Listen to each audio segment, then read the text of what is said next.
by the opponents at the time we had our referendum. And in short, these predictions said that to the people that if you don't vote for the introduction of the common currency, we will have a country with higher rate of interest, higher unemployment, higher inflation, lower economic growth, and in short, economic chaos. Well, as I said, sometimes we are lucky enough to can check history. What has happened? Well, I shall not boast or be too chauvinistic. Coming from a country like Sweden, we are not even qualified for the World Championship in football. But we have some other advantages. And when I control for the economic development in my country and in the other countries outside of the EU, Norway, Denmark, and control for all these macroeconomic variables, the result is perfectly clear. The development has been much better than in the euro area. Even the rate of interest, even the rate of inflation has been lower in our country, as well as the unemployment rate and the GDP growth has been greater. Now we've come out of it with a budget deficit that is, I believe, the lowest in the European Union, or one of the lowest. Now, that is the experience from a country without the euro. The sad thing about it, there's only one sad thing about this, and it's that the ones that are benefiting from this politically, from this good economic development, are exactly those that were very much in favor of introducing. Let's talk in history also. Now I shall be very interested to hear about the development from my friends here who are from countries that have introduced the euro and about their experience. And let me start with perhaps with Anthony from Ireland here and ask you the question, could you give me some data or some history of what has happened since you in 1999 introduced the euro? Well, we introduced joined the Eurozone in 1999, as you say, and have had a very diverse experience. We already had an economic boom when we joined the Eurozone, because in the late 90s the Republic of Ireland was doing very well economically with an average growth rate of 7 to 8% a year. And then we joined the Eurozone and we halved interest rates. As you know, you have the same interest rate across the board. Germany and France were in recession at the time, and we halved interest rates. And when you have an economic boom and you cut interest rates by half, of course you're going to boom even more. And that is what happened.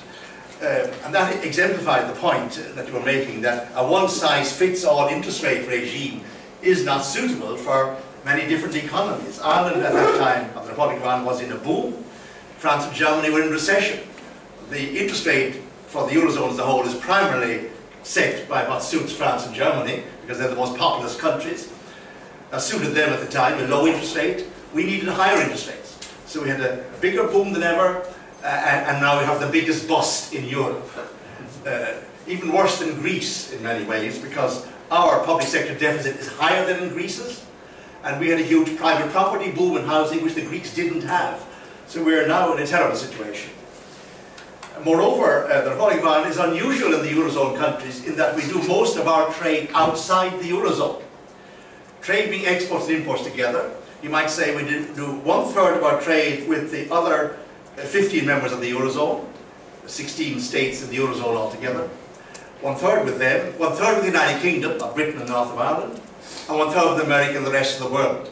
So the Republic of Ireland actually does 2/3 of our trade outside the Eurozone, and our politicians join the Eurozone on the assumption that the British were going to join it fairly soon, and of course they didn't and will not.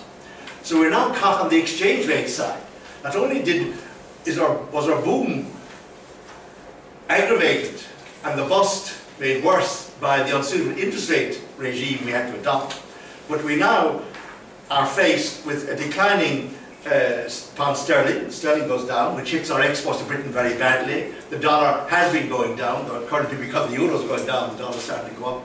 But we're hitting the exchange rate side, so it's totally unsuitable for us. You know, our situation is aggravated hugely because of the membership of the Eurozone, made much worse. There are many other points we can make about the euro. I've written a paper here which is available for distribution. You didn't make the point that, of course, the Eurozone was a self-political project, essentially, in France and Germany, but that's another story. So I'll leave it at that. Let's say we have been in euro for only 3 years, so we were not yet badly hit. Our entry to Eurozone was a kind of emergency exit. What else could we do? To some extent we were pushed as a new member of the European Union also to accept euro. I was a little bit surprised by the celebrations which were here when we abolished our currency, which was a good currency, but I'm a little bit biased because I was considered to be one of the founders of the Slovenian currency in 1991, and I was also with the central bank for 6 years. So in this respect, I would say that we were not yet badly hurt for the time being, although there is some discussion whether we would be better off without euro or whether we are better off with euro. So to some extent we depend very much on what's going on in Germany, because 70% of our exports are exports to European Union, and here Mrs. Merkel is much more important than our Prime Minister for the fate of the Slovenian economy. But this is more or less the fate of a small nation of 2 million people, very much linked to the rest of Europe. So in this case I would not say that I am quite sure whether euro is better for us at this moment or not, because it would not be very easy to have our own currency. We could also be hit by some speculations, though we are relatively small and not very much interesting for big speculators playing games in the world money market. But as I said before, I agree very much. We were losing exchange rate possibility, and of course also interest rate differences.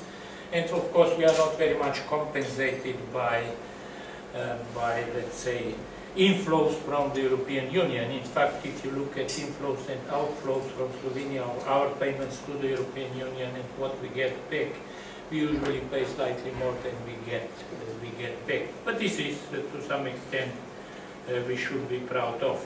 But I would go back to where you started with Lisbon strategy. I think both Lisbon